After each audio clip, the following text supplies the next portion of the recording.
Welcome, everybody, back to Trust the Mics. We are the Mics. Mike Gill, Michael Caskey, Blow Maine. Here we go. Man, it's been a little holiday season, but we are back, and it looked like this was going to be all positive vibes type of pod, but the Sixers at home last night with an awful loss against the shorthanded, undermanned Denver Nuggets after 3 straight quality road wins. MKB, what up? Happy New Year, man. Happy New Year, Mike. Well, it looked like things were going to be all positive here. Hey, man, do I take this team serious? Should I trust the Sixers, trust the Mics here? And then all of a sudden that game last night. Now, I know, a lot of people always talk about you go on the road, you win at the Knicks, you win Dallas, Memphis. That first game when you come home after a long road trip is always kind of the game that you're always leery of. But this is almost unacceptable. I mean, that's a G League team last night with, Bruce Brown basically as the only guy that anyone's ever heard of who took you to the woodshed last night. Yeah, Mike, I'm right there with you. They almost kind of ruined some of the goodwill they had brought up with that 3-game road winning streak to end that road trip, and then to come home and just lay an egg like that against the home fans, against a team, like you said, that was without literally all of their best players. I mean, Jokic has obviously been sidelined. No Jamal Murray, no Aaron Gordon, no Cam Johnson, no Tim Hardaway, no Valanciunas. Every player that you associate with the Denver Nuggets pretty much was not available.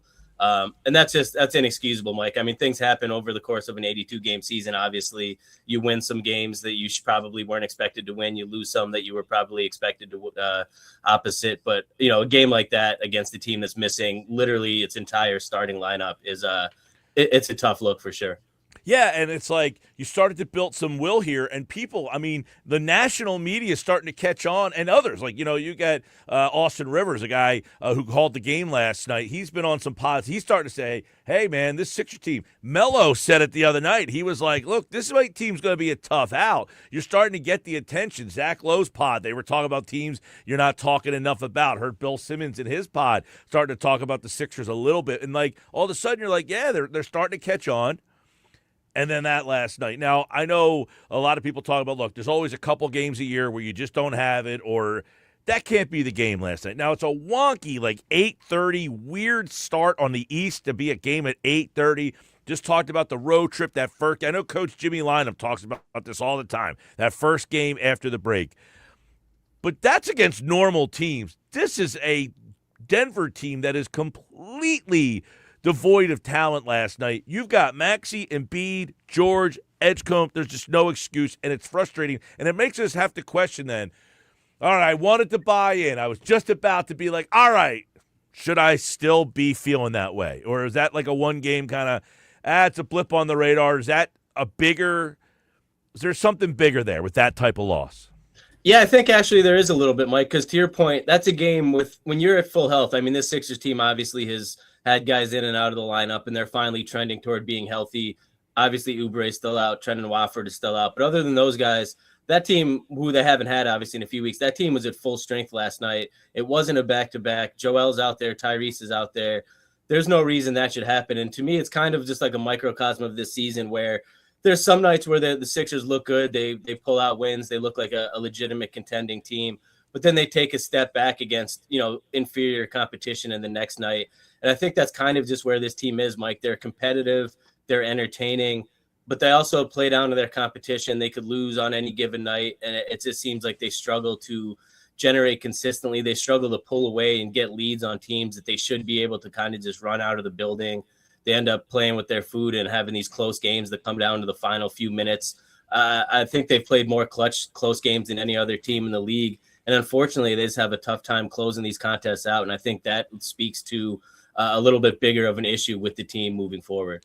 Right. We're going to get into the crunch time offensive struggles. I mean, you saw they ran the same play last night that won them the game in Memphis, and, kind of a weird situation with Maxey. We're going to get into Embiid. He's looked much better here. Also, Edgecombe, man. I mean, look, when you went through the process, it's to get a player like Edgecombe. That's the kind of player you're hoping to get when you lose 70 games like the Sixers did a couple of years, 10 years ago now. But we'll get into that. And then, of course, some struggles with McCain, some health stuff.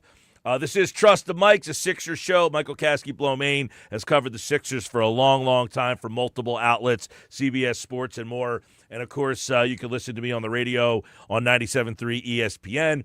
All right, let's get into a bunch of stuff. Make sure you like, share, subscribe. If you hit the subscribe button, I'll give you 2 points. Yeah, you get my 2 points if you do that. Hit the like button. We're on YouTube, Twitter X, a lot of different ways you can find the show, and it's growing and growing and growing. We appreciate everybody out there. But 2026, this will be the people's pod for the Sixers because Joel Embiid, let's start with him. Are we buying back Embiid stock? Are you ready to say, I think Embiid is back? To an extent, Mike, yes, I do think that it's fair to say. I mean, he's undeniably looked much better over the past, couple of weeks than he did early in the season. He said as much after a recent game. He said he felt like he was kind of getting back to himself, especially defensively, is what he said. And I think that's kind of where, kind of the barometer when it comes to Joel. He just looks like he's moving a lot better. He's more fluid. Still doesn't have the bounce. He still can't get up like he used to. But the fluidity of his movement, the quickness, the explosion, it's starting to get back to, not what we saw from him, obviously, the MVP season before he got hurt a couple years ago, the 70-point game. He's not there, but he's clearly more comfortable. He's playing with a little bit more pep in his step.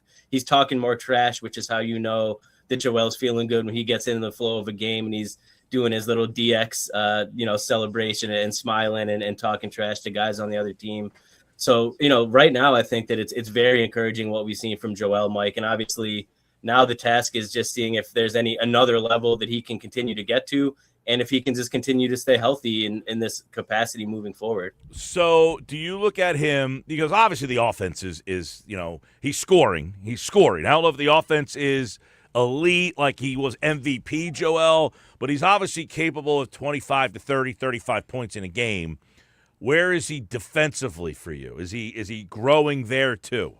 Yeah, absolutely, Mike. I think that's been the most encouraging thing. We've seen not the classic rim protection that we come to expect from him in the past, but we've seen him be much more mobile as a weak side help defender on the block, rotating over to, just be a deterrent at the rim to block some shots. I think you see the fluidity and the movement and just his being able to switch a little bit. I think it's mainly a lot of confidence in himself. I think he feels better, physically on the knees. I think as he plays more, he's gaining a little bit of trust in his body, which you and I both said was, possible earlier in the season, that what we saw from Joel early on when there was a lot of concern and some obvious rust, that wasn't necessarily the final product. That wasn't the end result of what we were going to see from Joel. And I feel like over the past, 2 to 3 weeks, we've really seen him kind of turn a corner with his health, with how he feels out on the court. And that's translated directly to, more productive play on both ends of the floor, really. Well, because, last night, let's get into this a little bit, because obviously Bona's on the floor, and a lot of people are like, why is Bona still out there? Is that to cover for Embiid defensively? Because obviously it was an issue with the offensive situation. Yeah, last night specifically, I did think it was a little curious how long that Bona was out there through the fourth quarter into overtime, that Nick Nurse went with the Twin Tower lineup, if you want to call it that, with Bona and Embiid out there. Especially, the Nuggets sat in a lot of zone. And I thought that, having another guy out there that could space the floor, whether it was Paul George or you went a little bit, smaller with a different option, that really is the only explanation. I think that it's a defensive, a rebounding thing. Embiid's still not, dominant on the defensive glass. He never really has been. I think the lack of bounce and explosion that he's dealing with right now limits his, impact and effectiveness as a rebounder, where Bone is a guy who can get up above the rim, block shots, get defensive rebounds, get offensive rebounds, and extend possessions. So I think that Nurse is trying to, experiment with that lineup a little bit more. I think he went a little too long with it last night, Mike, to the detriment of the team. But yeah, I do think that that's probably the rationale behind the pairing. Well, it's like, last night it seemed like effort. Like you're defending, guys are blowing right past you. How about taking a step off and the only guy who seems like he's got any effort is Bona. So it's like you want us to take Bona out, but he's the only guy giving me some effort last night. Paul George was sitting there on the bench, and you're watching Bona having to be like high post passer in this spot. Yeah, it was like frustrating.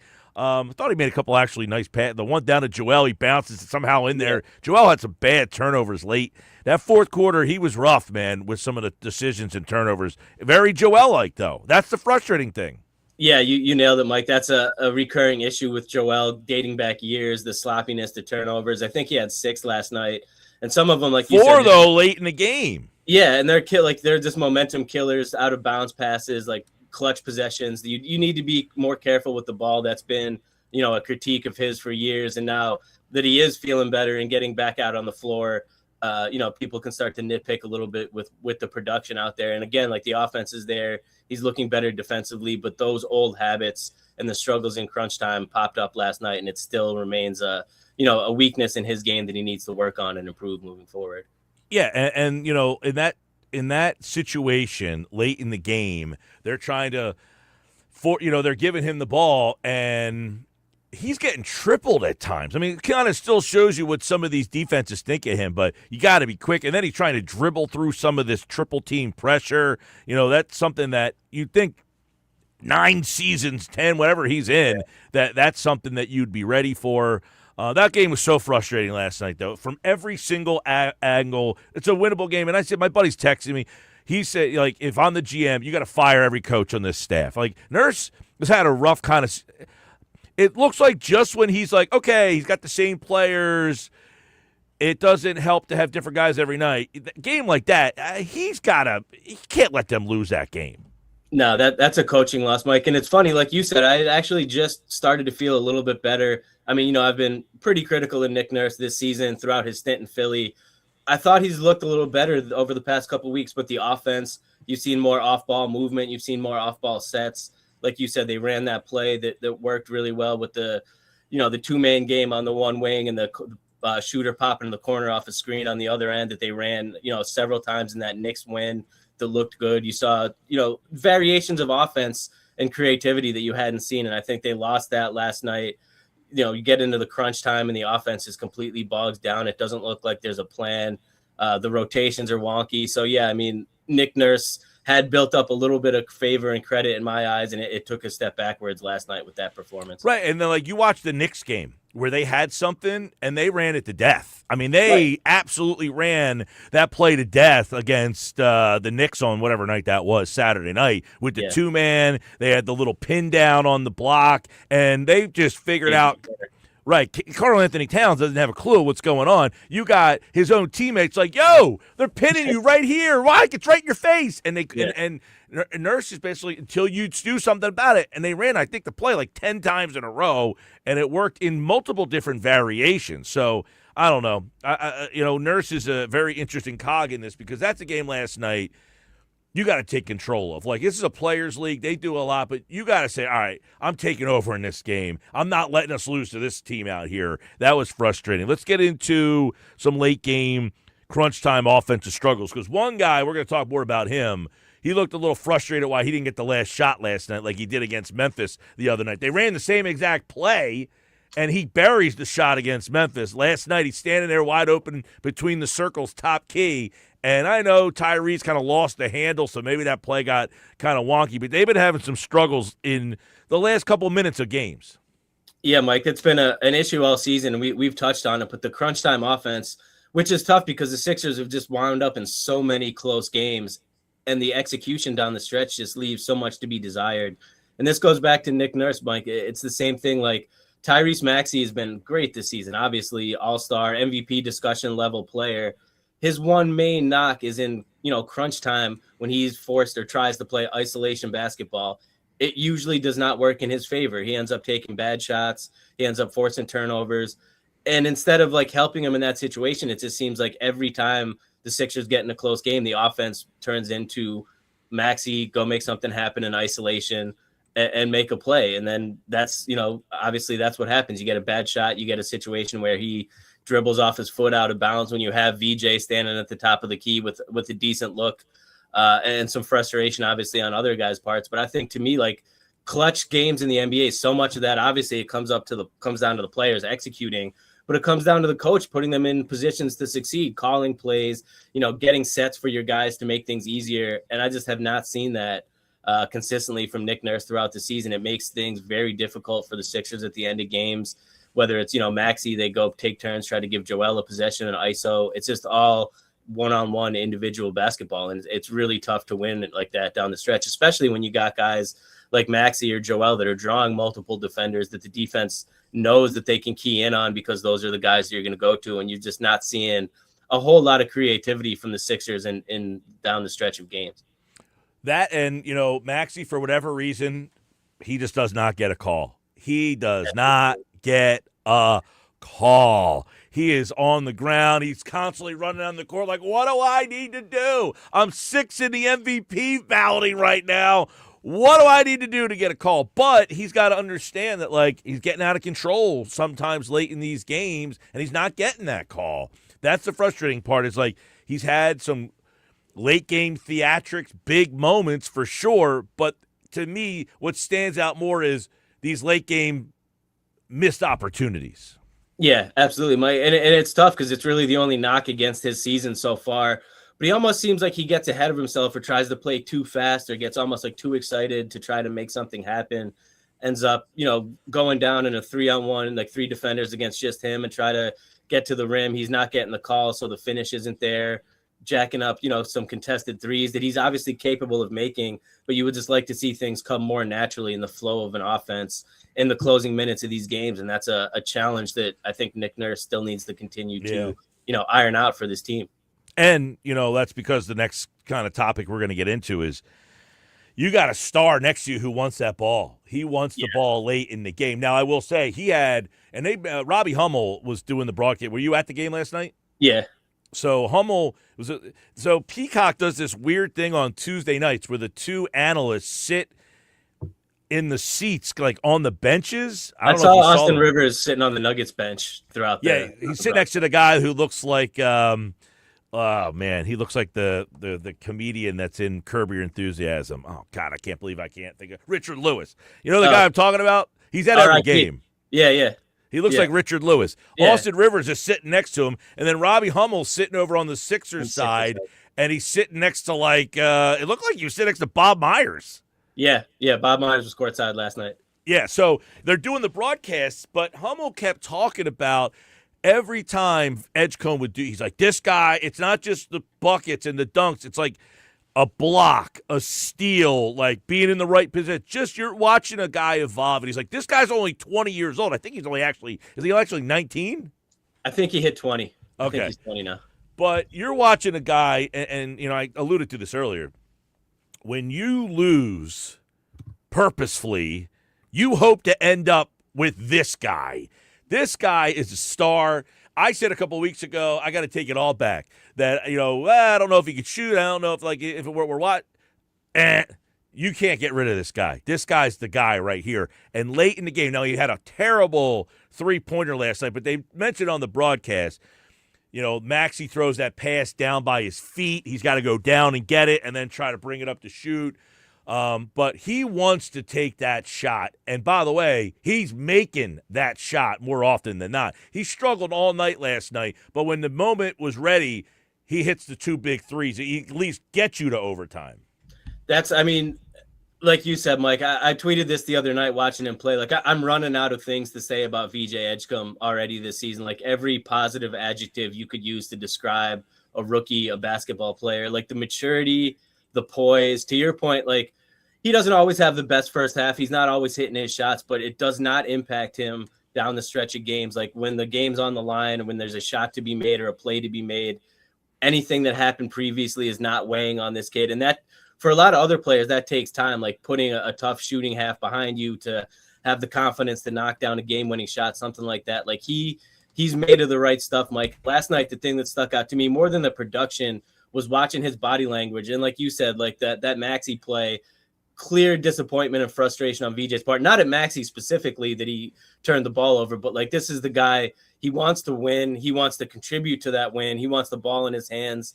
And like, he does everything that you need to do. Like last night, there was 2 or 3 times where he just crashed the offensive glass and he didn't even get the rebound, but him putting the pressure made the Nuggets rebounders like bobble the ball, drop it out of bounds, like kick it back to a Sixers player. And this on multiple times. And that's the type of stuff that they say exactly like that won't show up on a stat sheet because he didn't register the offensive rebound, but he got the Sixers an extra possession with his effort. So, I mean, the poise and the maturity, let alone with the skill set, to me, he has completely changed like the trajectory of the Sixers. There was a lot of talk between us and everybody else, like coming into the season, like what is the transition of the Sixers look like going from the Paul George, Joel Embiid times to like the future.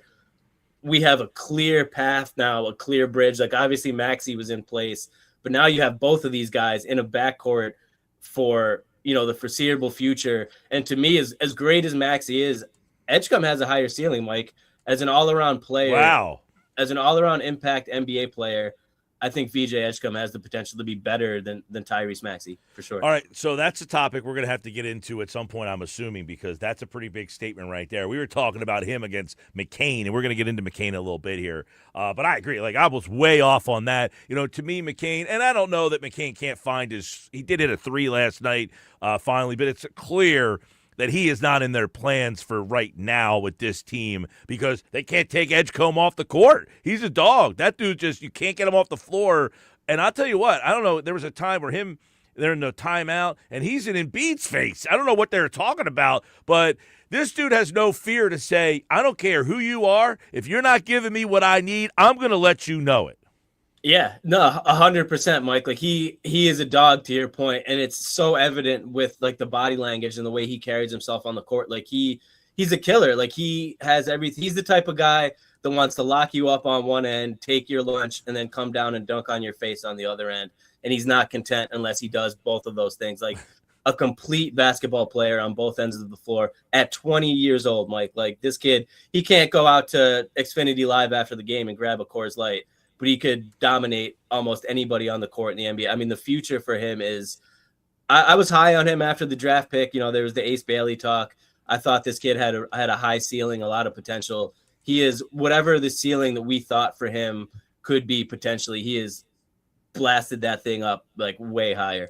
Yeah, so they have certainly, and think about this. The two players, Maxey and Edgecombe, how improbable it is that they even have these two guys. Right. I mean, the Muscala 3 and then the ping pong balls bouncing. Can you imagine if Oklahoma City ended up with this kid? Jeez. Like, I mean, yeah. I didn't even think about that until it just came out of my mouth. Like, right. Can you imagine if they ended up with the fourth? What pick? What did they have to get? Was it 5? Top 4 protected, so it would have been the 5th. Yeah. So if they ended up with the 5th pick, Oklahoma City, and Ace Bailey went 3rd, and some idiot took somebody else 4th, maybe Kneppel. I mean, you could make it. I actually have seen people write about this, that if this would Con Kneppel have been a better fit with in Philly? Yeah. With what he's doing right now in Charlotte, I mean, floor spacer. I mean, he's hitting 43% of his threes. No, he's been great. And in fairness, he's been better than I thought he would be. Out of the gate, almost averaging 20 points a game, shooting almost like 44% from three. He's been awesome, but I would not trade, anything for what Edgecombe has in terms of like overall game, like the defensive impact, the athleticism. Like Canuckle's one of those guys that he's going to put up numbers, but I do not think he has the ceiling that Edgecombe has. Okay. You got Flag, you got Edgecombe. I mean, this is a really good rookie class right now. Yeah, great draft. Kneppel, you got Edgecombe. What's Garrett his name? Queen in New Orleans has been great. Queen, I was going to say. And by the way, they got hammered for that trade. Yeah. That rightfully was a trade. So, but Queen looks great. Yes, now you could talk about, and I remember I'm a big mock draft guy. I love going to the mock drafts. The guy who's in Sacramento right now from Stanford, man, what the heck is his name? Maxine. He's a center. But Raynaud. Yes. There were so many mock drafts that had the Sixers taking him in the second round, and they went with Broom, who right now has not really worked out. But there's a couple second-round centers that the Sixers passed on, and Raynaud's one that I liked a lot at Stanford. He could have helped this team out. There's another guy that they passed on in the second round at center that could have helped them out. But this is a really, really good draft class. But it seems that the Sixers, maybe, if not the best guy in this draft class, they at least got a guy that will change or is changing the perception of the franchise. Yeah, 100%, Mike. Daryl Morey needs, you could give him tough times for other things, but he deserves credit for, the Edgecombe selection and the Maxey selection. Like you said, like the fact that both of those guys are on the Sixers now when they easily could not have been is the saving grace and like redeeming factor for this franchise right now. So, great drafting with both of those guys, obviously. And then there's McCain. Where are we with him? I mean, is this a lost year? Did he just get like, hey, I'm the good player on the bad team last year? Like, what do we make of this? What do you think, Mike? You've been a little bit higher on the McCain train than I have dating back to last season. So I'm curious to hear, like, where do you stand on him right now from what you've seen? Well, I'm disappointed. I don't think they're really giving him a lot of run, and I think that he's just kind of fallen out of favor because he just hasn't shot it well. Last time he gets in the game, Maxey throws him a pass, goes right through his hands. He did hit a three at one point. I think he's the kind of guy that needs to play. Like, he's not a guy who's going to 13, 18-minute you. He's got to get in the flow, and it's just not there. And I don't know where those minutes are right now. I mean, Grimes had a little bit of a down period, but he's starting to pick it back up. He's second off the bench in scoring. I don't know where these minutes are for McCain. So I don't know. Do you dangle him and see if anybody says, hey, the guy last year lit it up? He was excellent last year for this team. Shooting, creating, he's crafty. I mean, you're thinking like, man, they found something with this guy, and it has been a complete disappointment that he just has it now. The thumb, is he like having problems kind of getting, with the release or like, who knows? And maybe they think, all right, we can work him back slow because we don't need him. But I don't know where he fits in on this team now because Grimes' future so up in the air. You don't know what he's going to be. Maybe this year is just the Grimes year, and then you have McCain kind of go into that role. But my expectations for this year have certainly lowered. Yeah, absolutely, Mike. And it's almost a tough situation. Like last night after the game, Nick was asked about, McCain and the struggles. And he said the same thing that you said, that basically he thinks he just needs more minutes. Like it's a situation where he needs to get into the flow more. But that's funny coming from obviously the head coach because you're the one responsible for giving him the minutes. But at the same time, like early in the season when McCain came back and he was not getting a lot of minutes, I think there was some pushback against like Nick Nurse for not giving him the opportunity. At this point, though, I think it's hard to blame him given the production that you're getting from McCain. Like this Sixers team right now is a contender. It's built to win now. You can't afford to just give like an endless amount of minutes to a second-year guy to let him get his rhythm back when, the output that you're getting on the courts is frankly isn't there. Like, he's not shooting well, Mike. He's never been a great defender. The defense looks really rough this year. He's having a tough time staying in front of anybody. He gets beat pretty easily. The rotations seem a little bit slow. He doesn't bring much as a rebounder. The playmaking this year, because the ball hasn't been in his hands much, the playmaking's been almost non-existent. And then if the catch and shoot threes aren't getting knocked down at like a high percentage, it's really fair to ask what he brings to the floor, especially if you're taking minutes away from, even like you said, a guy like Grimes, who's been much more productive, even though he did struggle with the shot for a while there. I mean, he brings it defensively. He does still knock down some clutch shots time to time. He gets in, he plays with like effort and energy, like, and with Edgecombe, obviously you're not taking him off the court unless you need to give him a blow. So it's just like, yeah, it does kind of seem like McCain is the lost guy this season. The minutes aren't there. It's clearly not a priority for Nick Nurse and the Sixers to, force feed him 20 plus minutes a game, because that's just not happening.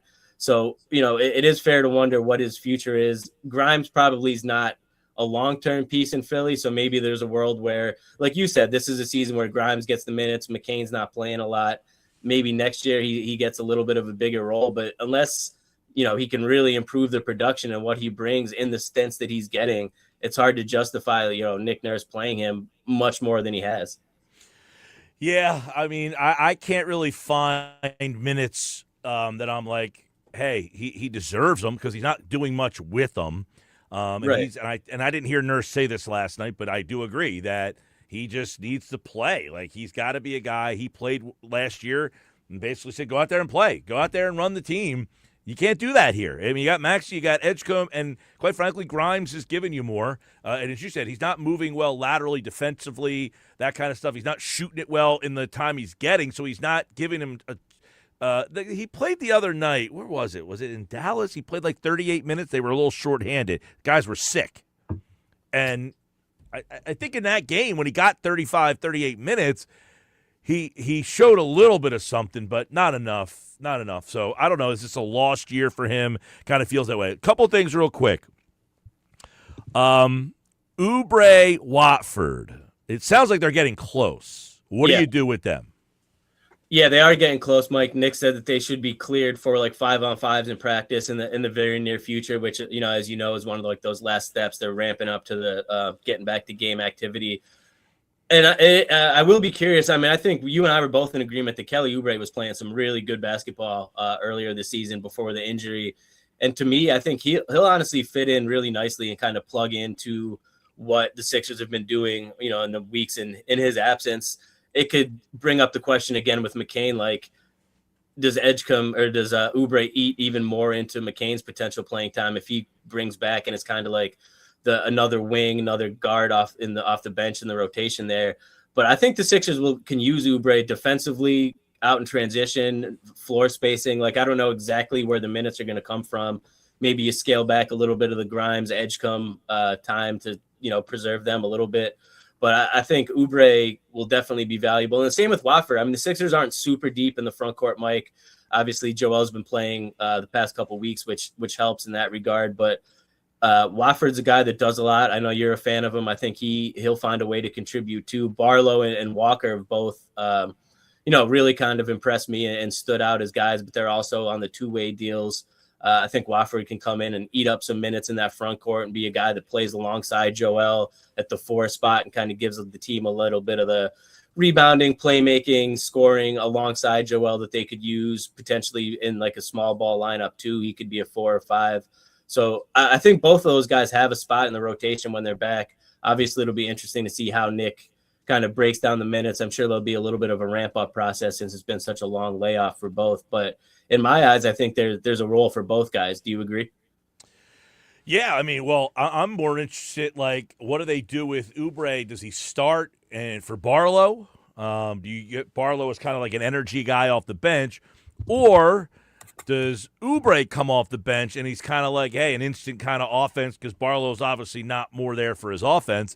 He's out there to do the dirty work for Paul George and Edgecombe and those guys. And then you have Oubre kind of coming in as the second unit scorer. I don't know which one's better. I mean, where are the shots for Oubre with Edgecombe, Maxey, George, and Embiid? He's like the fifth option of those guys. So it might be better off keeping Barlow in the lineup. I guess another question is, do we trust Barlow long-term over 82 is going to be, the player that we've seen so far? I love what I see from Jabari Walker. Every time he gets a chance, guy's getting offensive boards, put back. I'm not saying he should start or anything, but Wofford's another guy that I could see in the Barlow role with more – I don't know if he has more skill. That might not be fair. Barlow, by the way, was a stud coming out of high school, taking him a little time, I think, to get here. So I think that's why you're kind of like, do I trust this guy? Guy was a very skilled player. He's not going to be a big scorer, though. But I think Watford's a guy that would fit in very nicely with that group of guys that I'm talking. So I don't know what they do with those guys, but I think they both have to have a role. And I don't know whose role gets the minutes. They already sent Edwards back to the G, so it looks like he's done. Walker, he's not really in the rotation per se. Can you play Watford as like a small five? Maybe. It's tough too because Oubre, like to your point, which I hadn't really fully considered, like he started in all 12 games that he played before he left with the injury, but that was also when Paul George was like not fully in the line, like he was sidelined for a lot of those games early on. Obviously, Embiid was in and out. Like they haven't had the full roster yet this season. So when Oubre was starting earlier in the season, that was at the absence of Paul George. Like now that they should have the full gambit of guys back together, it will be really interesting to see if Nurse goes for like the bigger lineup and, emphasis on the front court and the rebounding, which would obviously be, like the Maxey, Edgecombe, George, Barlow, Embiid lineup. Or do you go a little bit smaller with the explosive lineup, which would, like you said, Mike, sub out Oubre for Barlow? Both options. Technically, it's a thing where you could go based on, opponent if you wanted to. I don't think that's ideal. I'd rather have just like a starting five set in stone that they roll with. But you got Oubre scoring almost 17 points a game this year. I mean, that's right. 17 points a game. That's just saying, hey, I'm ready to come back here. What are you going to do with me? Yeah, and given that, like the balance might be better off the bench, Mike, just because to your point, like Maxey, Edgecombe, George, and Embiid in the first five, they can carry the offense. It's the bench production, especially with McCain not really producing, coming off that bench. They could use the point production that Oubre could bring. So maybe, especially like early on when he first comes back from the injury, I doubt that Nick Nurse will take him and, immediately throw him back into the starting lineup regardless. Oubre's a guy, though, too, that in his career has basically been about 50-50 starting. I mean, he has played 667 games. He started 323. So he does have a lot of experience coming off the bench. He was a sixth man of the year not too long ago. So it's not like a guy who's like, I have to start. I think you can bring him off the bench. It would be interesting because if you had him coming off the bench with Grimes, you got two guys that can score and shoot it. You have McCain out there, so you could play McCain and Grimes and Oubre. So you get three shooters. Watford maybe goes into that mix too. And then depending on the matchup, is it a Bona night or is it a Drummond night? Right. Yeah, no, absolutely. I agree with that. And I think that it might probably be the best course of action. I mean, obviously, McCain not being a true point guard hurts a little bit because Grimes and Oubre are two really good guys, obviously, to bring off the bench. Two-way players, like knockdown shots. I think that would be a role where McCain could serve as like the de facto point guard and kind of set the table for that second unit. We haven't seen that much from him. Maybe that's a role where he could kind of thrive a little bit moving forward. But I do agree. I think Oubre, I mean, he's certainly comfortable coming off the bench, and I think that scoring punch would probably be beneficial for them with the second unit. All right, so Sixers, busy week, by the way. Play almost every other night. They've got Wizards tomorrow night, Magic on Friday, Toronto back-to-back Sunday, Monday, Cavs back-to-back Wednesday, Friday, and then Pacers, Suns, Rockets. Then they got the Knicks on the 24th. That's my birthday. I might go to the game. It's at 3 o'clock in the afternoon. I'm actually calling the Blue Coats game that night in Delaware, so I might go from Sixers over to Wilmington. Speaking of Blue Coats, Beauchamp on a two-way. He just got a two-way deal. Dude's lighting it up down there. Very intriguing prospect. Yeah, how's he been looking, Mike? Give us a little inside scoop.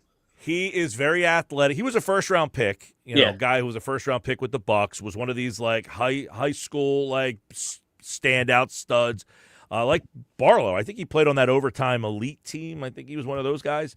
Just like a 6'8" athlete. His area where he needs improvement is his shot, but he's starting to shoot a little better. Now, the G is a lot different shooting than it is in the NBA, obviously, so I think that's what he needs to but he is a long athlete who is very active. He's interesting there. I'm not sure. They traded Bassey. Did you see that? Yeah, I did see that, actually. My favorite man, Charles Bassey. When they got him, I was like, yeah, man, there's a big man who can bang. I thought he'd be a great fit for behind Joel, and then they traded him away. Justin Edwards, I'll be interested to see if he'll be playing when I'm calling that game in a couple of weeks. Who else is down? Kennedy Chandler is actually kind of an interesting point guard. He's averaging a double-double, like 20 points and 10 assists a night, but he's small. He's like 6 foot, so he's kind of a smaller guy. But I don't know. Beauchamp's definitely interesting. The problem is you got Barlow and you got Jabari, and now you got Oubre, and then you got Wofford. They're all kind of in that same circle. Yeah. Yeah, that's a tough thing. Do you think, as our affiliate Bluecoats expert, would a stint in Delaware, as many people have tossed this out, is that a route that they should go with Jared McCain, Mike? Do you think not getting the minutes up with the Sixers, should he be down in Delaware, just getting game reps? In my opinion, it can't hurt. I mean, I called the game that he did, the second game that he played down there, and he just looked comfortable. He looked like he was playing basketball, smile on his face. You know him. He's just he's a happy guy. I think he just needs to play. And I think playing could give him the confidence back, and then it could give the team a little bit more confidence. You know, if he went down there and played like a 5-game stretch and he got to play 35 minutes, and you're like, because the night that I called the game, he only played in the first half. So it's not like he's getting a normal run. He just played, and then they kind of said, all right, that's enough. We don't want to see you anymore. So I think if you just played him and let him play like 5 to 7 to 10 games, yeah, maybe he gets the confidence back. Maybe he finds his shot. Maybe he just finds that joy again. Not that he's lost the joy, but I think he needs to just feel it again. It looks like it a little bit, Mike. Not to your point, not that he lost the joy, but he's, like you said, he's such like a animated, like happy player. And it seems like, I mean, the Sixers have dealt with a lot of like mental problems with players over the years in terms of like confidence loss. And to me, it seems like a little bit like that. Like the joy's not gone, but he's not playing well. So a little bit of the joy and the confidence is not there. And I agree with you. I think an extended stint down in Delaware, it might be a little bit of blow to the ego, you know, going from a rookie of the year favorite to a G League player. It might hurt a little bit, but I think it could be in the best interest of both McCain and the Sixers. By the way, you got Edwards playing some stints down there. Broom's been down there playing. Broom's averaging like 20 a night. You know, Broom for me, it's just not athletic enough, and it's a shame because he's not this team needs an athletic big like Bona, who has a little bit more skill offensively. Yeah. Right? Like, or a guy who just flat out cleans the glass. Like Bona's not a glass cleaner. He's he's kind of like a shot alterer. You know, he's more of a block shot athlete guy than he is going to go down there and grab 8 boards in 15 minutes. That's what they really need. And Broom is not that kind of big guy. Yeah. I think that was the concern coming out of the draft with him, that the athleticism wouldn't translate to the league. And I think to your point, but that's what we've seen so far. But guess what? Let Broom play 30 minutes down there. Let McCain play 30 minutes down there. Let Justin Edwards. And in case somebody, like last night, Denver gets guys hurt, these guys have to play. These guys have been playing 30 minutes. Yeah. You know, you got guys who have not just sitting there. They're playing some games here, and it can only help them because the Grimes thing, I think, is going to be interesting, what happens there. And then McCain's the obvious replacement. I don't know where Broom fits in, you know, because he's just not he's not going to replace Drummond. He's not that kind of player, right? Yeah. So we'll see. All right. Anything else we want to hit on before we get good stuff? I see a lot of people still climbing into the show here as we're crossing over 40 minutes of stuff. You got anything else you want to toss out there real quick? No, I don't think so, Mike. I think we emptied the clip on this first one back from the holidays here.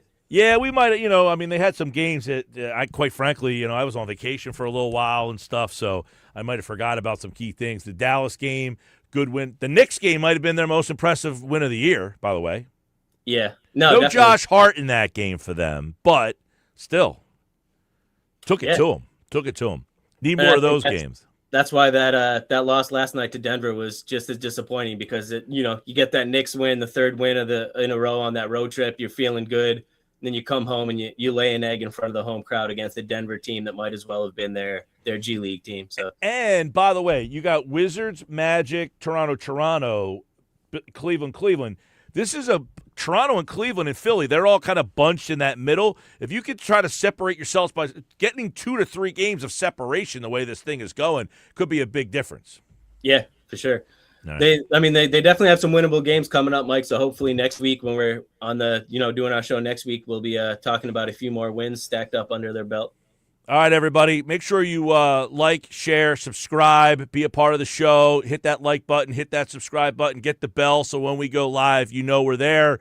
MKB, we'll do it again next week. I'm Mike Gill. This is Trust the Mics, a Sixers show. See you, everybody.